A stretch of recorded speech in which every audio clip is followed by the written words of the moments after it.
Station, this is Houston. Are you ready for the event? Station is ready.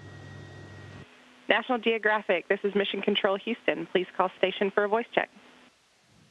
Station, this is Kathleen Schwilly, Vice President for Education at the National Geographic Society. I'm in Washington, D.C. with a huge group of excited high school students. Can you hear me? Hear you loud and clear. Great. I'd also like to introduce my colleague, Chris Albert, who's going to help our students to ask a set of questions. Commander, thank you so much for joining us today at National Geographic. We're super excited. This is very cool. Glad to be with you. Look forward to the questions. So we have about 20 student questions for you, and I want to get in as many as possible. So I'm going to invite our first student up here, Tyler Lee, who is in 10th grade, and then we'll just keep going after Tyler. They'll come up and introduce themselves and ask their question. Tyler, come on up. Yes, hello, Tyler Lee. And my question is, how does NASA determine when to fly to Mars?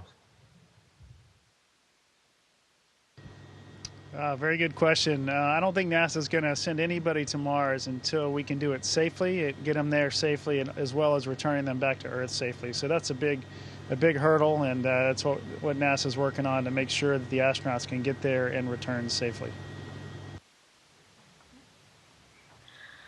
Hello, my name is Sheree Baltimore, and my question is, since humans have not been yet sent to Mars, what is the most challenging aspect of sending an astronaut to Mars?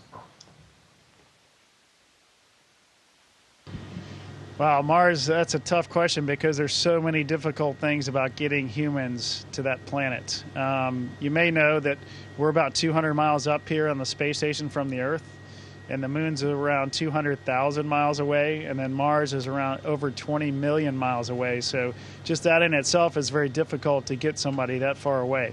I think the most difficult thing will be being able to keep the astronauts alive and healthy on their trip to Mars and while they're there, and then on their return trip. So having systems on the spacecraft that allow us to stay healthy by working out, by eating properly, and those sort of things to make sure that we're healthy when we get home. My name is Ashara, and my question is, based on your previous research experiences, what is the main topic you are interested in researching on this mission?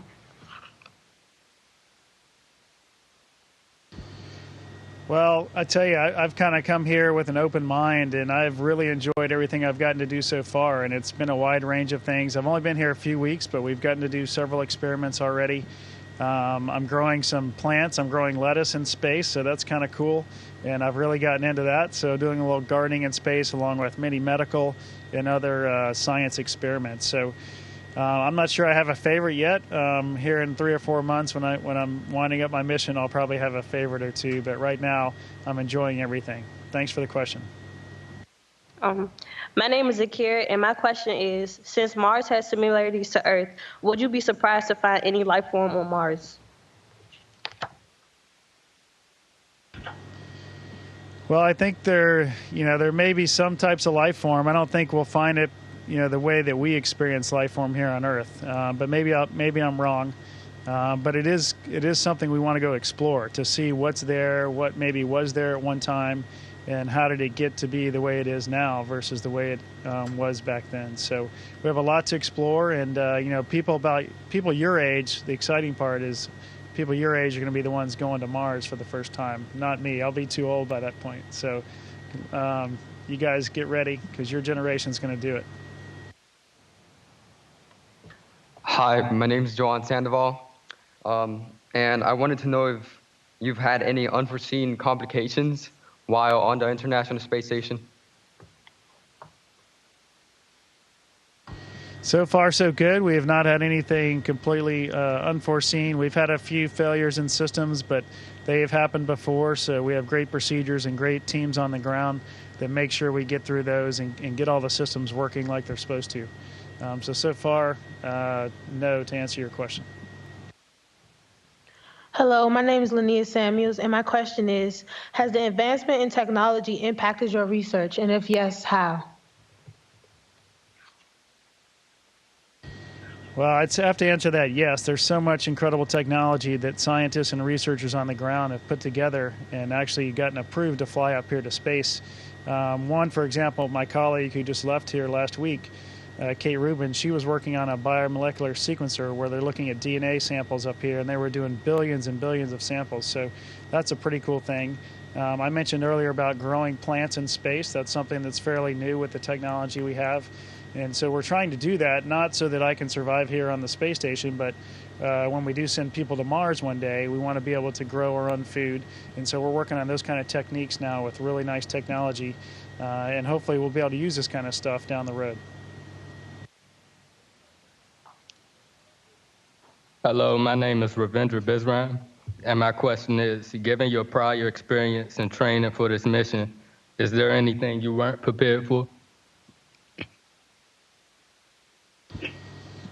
I'll have to say that the training is really excellent, and so far there's nothing I've been unprepared for. The separation of being gone kind of goes back to my military training, so that was something that was, not always happening, but it's something we were used to.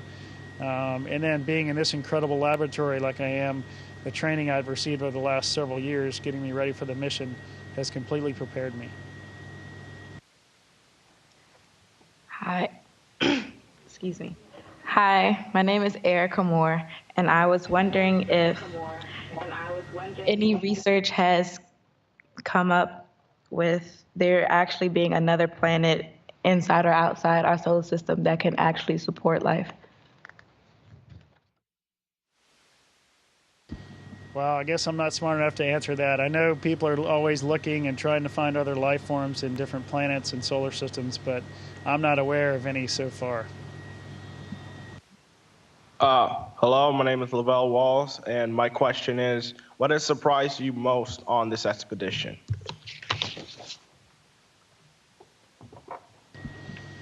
Let's see, so far I think the thing that surprised me the most is how well this vehicle is behaving. It's really an amazing complex. It's very big. It's about the size of a football field with incredible systems on board that support life. Air conditioning systems and bathroom systems and all kinds of science and research and food systems.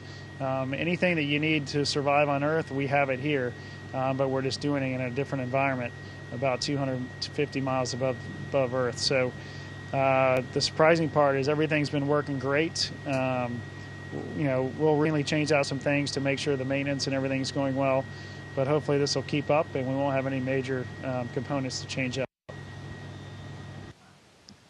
Hello, my name is Samuel Devereaux, and my question for you was, what sparked your decision to travel into space in the first place? Well, it has to go back to when I was a small child. I was inspired by the Apollo astronauts who were landing on the moon at the time. So this was back in the early 70s, way before you guys were born. But that's what we as Americans, everybody was focused on landing on the moon. And as a kid, that really struck me as, wow, that is really incredible. These brave men were going up to the moon, really, really far away on limited technology and succeeding. And when I saw that, that kind of sparked my interest and inspired me to want to be an astronaut. Good afternoon, Commander. My name is Cornell Pollard. My question is, what role models or people did you have in your life to inspire you? My biggest role model my whole life was my grandfather on my mother's side. He was just a great man, gentleman, and always did things right. Taught me a lot of great lessons along the way, and so I attribute a lot of my success to my grandfather. Hi, Commander. My name is Brene Smith, and my question to you is, what has been your favorite moment as an astronaut? Well, the favorite moment in space is looking out the window. As you might imagine, it's just an incredible view of Earth. And we're going around the Earth every 90 minutes, so that's pretty quick. We're traveling 17,500 miles an hour. So to be able to, look at our planet and pass it by that quickly is just something that we're not used to on Earth. And the views are spectacular. The sun comes up and down about every 45 minutes, so we get to see spectacular sunsets and sunrises every 45 minutes. Along with, at nighttime, the stars are incredibly beautiful and brilliant. So it's really incredible looking at our planet, and I think that's the thing that I've enjoyed most about being up here. Hi, Commander. My name is Tara Miner, and my question is, what steps should I take as a high school student right now to prepare for this field later on in life? Well, if you want to work at NASA or be an astronaut, I think the things you need to focus on are math, science, and engineering and technology. So those kind of STEM systems you've probably heard are what people at NASA are pretty strong in. So hopefully you'll start focusing on those and working really hard, and then do the same in college. And then if you're doing really well, then you'll have a good chance of maybe getting a job at NASA. And if you want to be an astronaut down the road, maybe you'll have a chance at that as well. Good afternoon, Commander. My name is William Maya, and my question is, do I need formal flight experience to become an astronaut? That's a good question. A lot of people think you have to be in the military, you have to be a pilot, and the answer is no. Actually, most of our astronauts these days are not in the military. Maybe 30 to 35%, I think, are military now, and the rest are civilians. So they're teachers and doctors and engineers and scientists that make up most of the astronaut corps. Some of those folks do have flight experience, but most of them don't. So to answer your question, no, you don't need prior flight experience to be an astronaut. Good afternoon, Commander. My name is Henry Frazier, and my question is, can military experiences be a good lead to become an astronaut? Being in the military, I was in the military, I was in the Army, I was a pilot in the Army flying Apache helicopters. It was a great avenue for me to put in an application and eventually be accepted. Again, it's not the only route, like I mentioned earlier in the previous question, but it is a good route for if there are spacecraft that we're going to fly, like the next vehicles that we're going to be developing here in the next few years. They're going to have commanders and pilots very similar to the space shuttle had a few years ago. So in that case, we will draw from the military to get our pilots and test pilots into those kind of roles. Hello, my name is Maglori Lavodrama, and my question is, as a children, we dream about exploring space. Is it everything you imagine?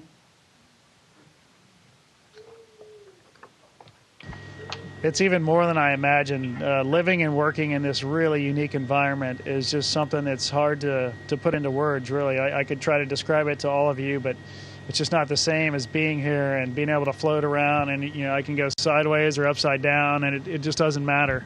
So it's kind of cool. But that's just one aspect of it, being able to float around.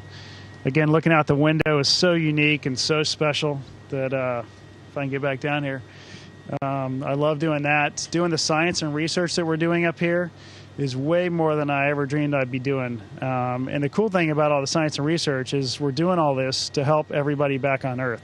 It's not for us, it's not for me, it's for humanity. So that's really cool that we're part of something that big. Okay, Commander. My name is Tara Miner. I'm back again. I had a second question. My question is, what do you recommend academically to prepare one for becoming an astronaut? I'll kind of add on to the earlier question. Again, math, science, engineering, technology, those kind of subjects are what you need to focus on, and you need to do really well in them. Okay, you can't just take them and not do well if you want to eventually be an astronaut or eventually be a successful person in life. So work really hard, get help when you need it. We all need help along the way. I'm not the smartest guy, but I work really hard, and I was able to accomplish a lot of my dreams. My name is Brianna Kirkpatrick, and I was wondering, being in space for a long period of time, there are everyday things on Earth that limit our space. That are limited in space. How did you adjust to the new living in space? Well, I think I get better every day at the daily things. We get trained a lot, like I mentioned earlier, on all the systems and everything on board. but you don't get trained on the things that you do every day, like eating and sleeping and brushing your teeth and those kind of things. So those kind of things you kind of have to just figure out on your own. And just remember, everything floats up here, so you got to manage a lot of stuff. If you have a packet of food and you have a spoon and you have scissors to cut it open, you can't hold all those things at the same time, so you got to manage them. You put Velcro on everything and you hold things down. So those kind of things are fun. They're unique. You've probably seen some videos maybe on YouTube of astronauts eating in space. It's always a good time with doing those kind of daily routine things. One thing a lot of people don't know is we don't have showers up here, so that's something I do miss, and it's a daily thing that you guys, I think, get to do hopefully every day. But something we don't have here, so we kind of just wipe down, and I'll be looking forward to a good shower here in about 4 months. Hello, Commander. My name is Larry. Based upon the plant experiments on the space station and the knowledge we have of Mars, do you believe it is possible to grow plants using non-traditional methods such as hydroponics? Yeah, I actually do, because I've actually planted some stuff like I mentioned earlier, and I'm seeing the sprouts already. And here in 3 or 4 more weeks, I think we'll see some real products of lettuce and cabbage that we're growing. So that's pretty cool. And if we can do it here, I think there's no reason we can't do that sort of thing on a planet like Mars either. Commander, I promise this is my last question. At what moment in your life did you want to become an astronaut? Well, I talked a little bit about it earlier. I was probably 5 or 6 years old when I first saw the men walking on the moon, and that kind of sparked my interest. It wasn't, I think everybody at my age back then wanted to be an astronaut. So, eventually I went to college, and actually when I went to college at the United States Military Academy at West Point, I figured that dream of mine of being an astronaut was gone, because I didn't realize you could be in the Army and be an astronaut. So I just went there. I went to serve in the Army as a pilot, and eventually I realized you could do both. So that kind of flame in my brain kicked in again, and I really wanted to be an astronaut. So I got lucky enough. I applied a few times, and finally they accepted me in 2004. And happy to be up here flying now. Commander, this is Chris Albert again from National Geographic. We have a couple other questions that we collected. I think we have about a little over 2.5 minutes left. Can you tell us a little bit about the science experiments that you're doing up there right now? So we got several what we call payloads going on. Yesterday we did some 3D printing, which is kind of cool in space. So I pulled out an element that was printed. There's another one in there today, I think, that I could pull out at any time. The Japanese have a combustion module in their chamber, which I was working on yesterday, so that's pretty cool technology. We have, let's see, what else? The plants that I mentioned that we're growing in the European module. That's pretty special there. The module I'm standing in now is the U.S. laboratory. We also have a furnace up here where I'm pointing. One thing people don't think about, because we're so used to being on Earth, is here in space, like, this isn't just a wall to my right or to my left. There's a wall above me and below me. So there's drawers and experiments below me, above me, and to my right and left. So we can use all this space just like we can only use the sidewalls on Earth. We can use all the volume here in space. So that's kind of unique. And so there's a lot of Russian experiments as well. My colleagues, I have 2 cosmonauts I'm up here with right now. They're down on the Russian segment doing a lot of experiments as well. So the total product and all this stuff that we're going to do over time is going to produce really huge benefits for humanity. Can you tell us a little bit more about what we're seeing around you there?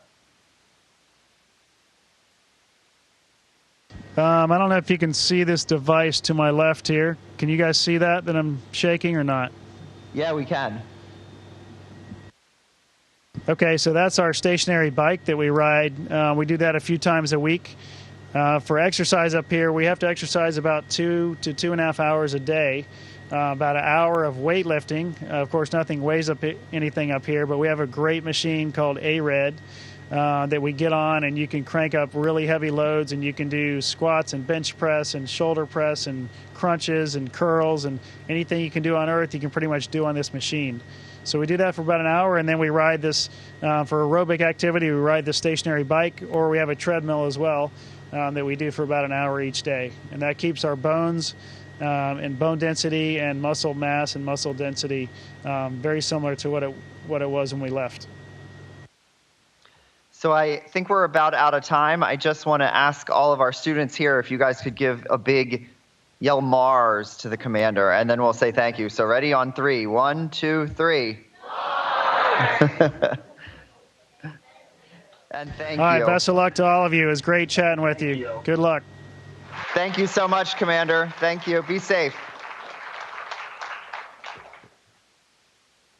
Station, this is Houston ACR. That concludes the event. Thank you.